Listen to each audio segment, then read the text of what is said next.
Hello आणि welcome. सर्वांचं स्वागत आहे JEEच्या काही स्पेशल टॉपिक्सशी रिलेटेड क्वेश्चन्स आणि कन्सेप्टमध्ये. आजचा क्वेश्चन आहे IIT मध्ये आलेला. क्वेश्चन बघून असं वाटेल की सिक्वेन्स अँड सिरीजचा क्वेश्चन, ज्याच्यामध्ये आपण दोन टर्मला सेपरेट करतो आणि नंतर मग त्याला वेगवेगळे व्हॅल्यूज पुट करून कॅन्सल आउट करतो सबसिक्वेंट टर्म्स. पण याच्यामध्ये इश्यू काय, इश्यू म्हणण्यापेक्षा तुम्ही लक्षात ठेवा. बघा इथे हिंट कुठे भेटते आपल्याला, इंटिग्रेट करू शकतो आपण, असं काही हरकत नाही आहे. हिंट इथे भेटते आपल्याला की के ची व्हॅल्यू 1 पासून n पर्यंत चालली आहे आणि के ची व्हॅल्यू 0 पासून n-1 पर्यंत चालली आहे. असं आपण जस्ट 2-3 दिवस आधी बघितलं होतं की एरिया और इंटिग्रेशन बिटवीन ए म्हणजे under the curve is in between upper bound and lower बाउंडच्या एरियाच्या भरती. तर हा कन्सेप्ट काढताना आपल्याला पहिला फंक्शनला कुठल्या फॉर्ममध्ये लिहावं लागेल, लिमिटच्या फॉर्ममध्ये लिहावं लागेल. मी काय करतो, आधी एक SN ला लिहितो आणि तुम्ही ऑब्झर्व करा दोन्ही फंक्शन सारखेच आहे. समेशन सध्या स्पुट नाही करत मी, पहिले फंक्शनला लिहितो. हा n असाच ठेवला, याच्यामधला n² कॉमन काढतो, रिझन सांगतो, कारण की मला खाली आपलं फंक्शन काय असतं हमेशा k/n किंवा r/n चा फॉर्म असतो. तुम्ही n² बाहेर काढला तर मला इथे मिळाला 1 प्लस इथे झाला k/n आणि इथे झाला k/n चा स्क्वेअर. या प्रकारचं आपलं फंक्शन मिळालं. आता बघा n आणि n कॅन्सल. सो बेसिकली जे आपले काही समेशन बनणार आहे किंवा फंक्शन जो बनणार आहे, तर समेशन लिहितो फक्त मी सध्या इथे. समेशन काय असणार आहे, 1/n जो की कॉन्स्टंट आहे, ठीक आहे. इथे 1 अपॉन काय मिळालं आहे, 1 प्लस k/n प्लस k/n चा स्क्वेअर, राईट. या प्रकारचं फंक्शन मिळालं. आता जर मी याला एक्सच्या फॉर्ममध्ये कन्वर्ट करायचं इंटिग्रलमध्ये, तर काय करावं लागेल, k/n ला आपण काय पुट करतो, x पुट करतो, ठीक आहे, ऑब्व्हियसली. आता k रनिंग फ्रॉम कोणत्या व्हॅल्यू सध्या लिहिणार नाही मी, फक्त आपल्याला काय माहीत पाहिजे फंक्शन कुठल्या टाईपचं आहे. So it becomes 1 upon 1 plus x plus x². या टाईपचं फंक्शन बनलं, ते या टाईपचं हे फंक्शन बनलेलं आहे. आता या फंक्शनचं काय खासियत आहे आपण बघू एकदा डिस्क्रिमिनंट काढून बघा. So d is equals to b² minus 4ac. b किती आहे, 1² मायनस 4a आणि c. सो बेसिकली d काय भेटला आपल्याला, -3 विच इज लेस दॅन 0. म्हणजे याचे कुठलेही रूट नाही, therefore there are no roots. म्हणजे हा कधी 0ला किंवा x ॲक्सिसला कट करणार नाही, नो रूट्स. सो एक तो कम्प्लिटली वर राहील किंवा कम्प्लिटली खाली राहणार.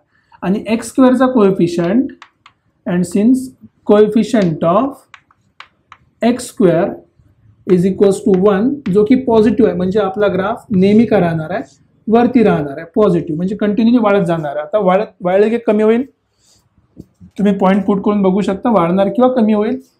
तर हा खालचा जो पॉईंट आहे हा कंटिन्युअसली इन्क्रीज होईल, तर रेसिप्रोकल काय होणार, कंटिन्युअसली डिक्रीज होईल. रेसिप्रोकल काय होणार, कंटिन्युअसली डिक्रीज होईल. तुम्हाला वाटेल तर तुम्ही याला पॉईंट ऑफ इंटरसेक्शन पण काढू शकता, टर्निंग पॉईंट पण काढू शकता, व्हर्टेक्स पण काढू शकता. बस आपल्याला फक्त एवढं माहीत करायचं आहे की फंक्शन कुठल्या टाईपचं बनणार आहे, की हा जर डिनॉमिनेटरचा जो ग्राफ आहे तो 0 तर कधी होणार नाही, डिनॉमिनेटरमध्ये ऑब्व्हियसली 0 होणार नाही.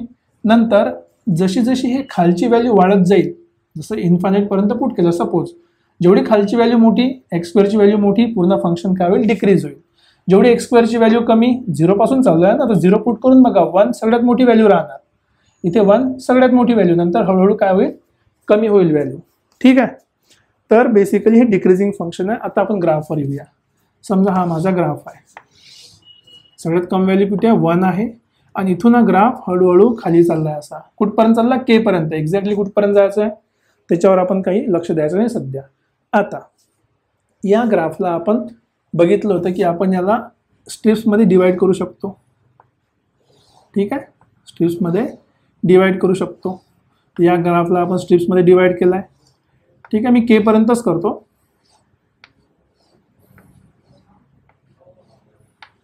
ओके, इथपर्यंतच डिवाइड केलं स्ट्रिप्समध्ये. आता बघा हा जो वरचा एरिया आहे, हा वरचा एरिया काढताना, मोठा एरिया, टोटल मोठा एरिया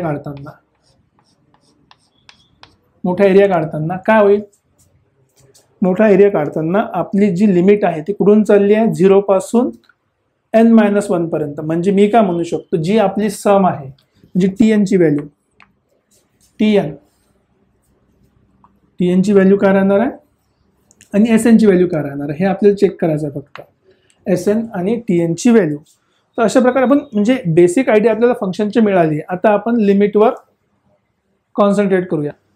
लिमिटवर कॉन्सन्ट्रेट केल्यावर आपल्याला काय मिळालं, जो आपलं इनिशियल पासून फंक्शन आपण घेतो म्हणजे जे टी एनचं आहे, हे टी एनची व्हॅल्यू म्हणजे हा वरचा मोठा ग्राफ हा काय असणार आहे, समेशन काय जे आपलं फंक्शन आहे ते, मी सध्या फंक्शन तर लिहित नाही, बरं ठीक आहे लिहून टाकतो, 1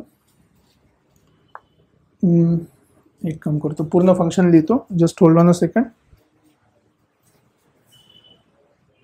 तर टी एनचं फंक्शन आपण इथे लिहूया की टी एन साठी let say T N is nothing but, ठीक आहे, 1/n समेशन ऑफ, ठीक आहे, कशा समेशन 0 पासून n-1 पर्यंत चाललो आपण, k equal to 0 to n-1 1/1 plus k/n plus k/n चा होल स्क्वेअर.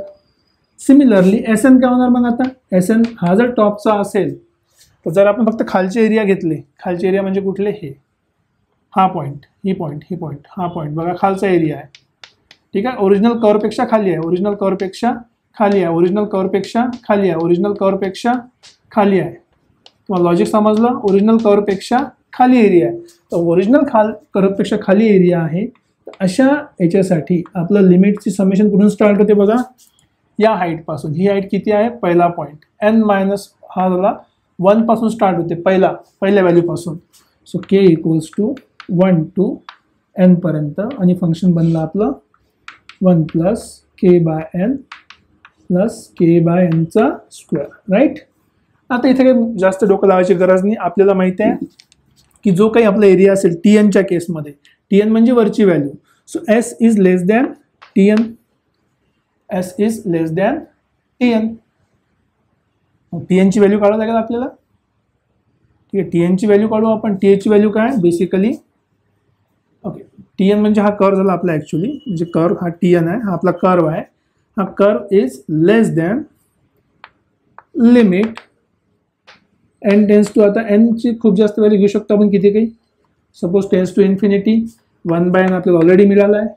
काय राहिलं इथे फक्त summation k equals to 0 to n-1 1/1 plus kn, T एनचं म्हणजे वरचा ग्राफ आहे, टी एन काय आपला वरचा ग्राफ आहे, ह्या कर्वपेक्षा वरचा ग्राफ आहे, T N is greater than, ठीक आहे, k/n चा होल स्क्वेअर, राईट.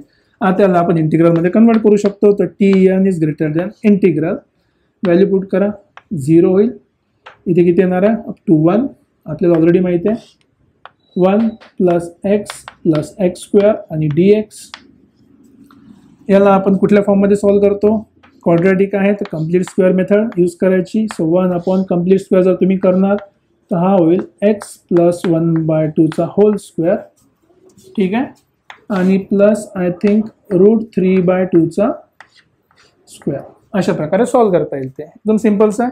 आणि याचं इंटिग्रेशन सगळ्यांना माहिती आहे, सो याचं इंटिग्रेशन काय राहणार आहे, टी एन ग्रेटर दॅन, याचं इंटिग्रेशन काय 1/a, so therefore 1 divided by √3/2, तर खालचा 2 वरती आला, 1/a tan inverse of x/a, x किती आहे, x प्लस 1/2 आणि a किती आहे √3/2, राईट. लिमिट किती आहे आपली, लिमिट आहे 0 to 1, एकदम सिंपल आहे, ओके.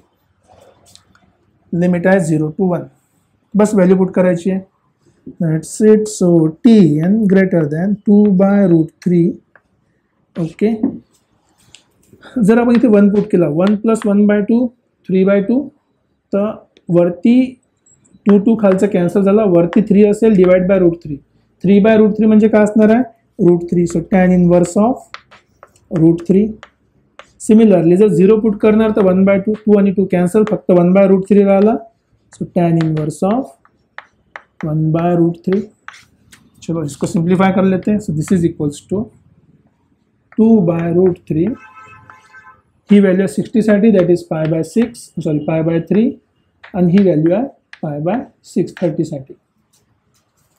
जस्ट लास्ट एकच लाईन राहिली की T N is greater than 2/√3, ठीक आहे, किती होणार 3/6, तुम्ही करू शकता easily, π/6 5/6.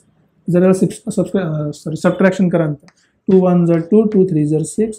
So TN is greater than π/3√3. हे आन्सर मिळालं बघा. TN साठी TN is greater than π/3√3. So पहिला ऑप्शन D ऑप्शन करेक्ट भेटला. आता SN विषयी जर आपण गेलो तर SNचा एरिया बघा ओरिजिनल कर्वपेक्षा लहान असेल. ओरिजिनल कर्वचा एरिया किती आणला आपण π/3√3. SN ची जी व्हॅल्यू आहे, सो देअरफॉर इथे आपण म्हणू शकतो की SN काय, SN व्हॅल्यू याच्यापेक्षा छोटी असेल कर्वपेक्षा. So SN is less than π/3√3. Simple, directly तुम्ही सांगू शकता बघूनच. सो आपला करेक्ट ऑप्शन आहे ऑप्शन नंबर A आणि D. जास्त कॉम्प्लिकेटेड क्वेश्चन नाही आहे, थोडासा पॉईंट आहे. जर तुम्ही लहान लहान गोष्टीवर लक्ष दिलं की ग्राफ कुठल्या टाईपचा आहे, इन्क्रीजिंग आहे डिक्रीजिंग आहे, किंवा तुम्ही ग्राफ जरी काढला तर एक अप्पर बाउंड एक लोअर बाउंड. तर अप्पर बाउंडचा एरिया आपला TN होता कारण की तो 0 पासून N-1 पर्यंत गेला होता. लोअर बाउंडचा एरिया आपला आहे SN कारण की तो 1 पासून N पर्यंत गेला होता. तर दोघांचा कंपॅरिझन आपण केलं की TN is always greater than this area. मग याला आपण इंटिग्रलमध्ये कन्वर्ट केलं, टॅन इनवर्सचा फॉर्म्युला लावला, आपल्याला दोन्ही आन्सर मिळाले. क्वेश्चन डिफिकल्ट नाही आहे. क्वेश्चन समजा की कुठल्या टाईपचं सॉल्व्ह करायचं आहे.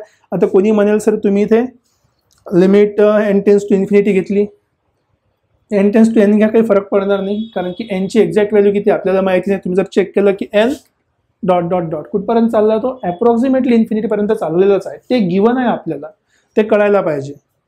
आणि सेकंड इम्पॉर्टंट गोष्ट की हे जे फंक्शन काढलं आपण, इथे आपण चेक केलं की फंक्शन कुठल्या टाईपचं आहे. तुम्हाला डिटेल कळायचं, तुम्ही याला पॉईंट काढून सॉल्व्ह करू शकता, बट इट डझंट मॅटर. आपल्याला फक्त ग्राफचा अप्पर बाउंड आणि लोअर बाउंड चेक करायचा होता. राईट. काही डाऊट असेल तर कमेंट सेक्शनमध्ये लिहा, नसेल तर फार चांगलं. लाईक आणि शेअर करत चला. भेटूया परत नेक्स्ट क्वेश्चन सोबत. Till then take care. Bye bye.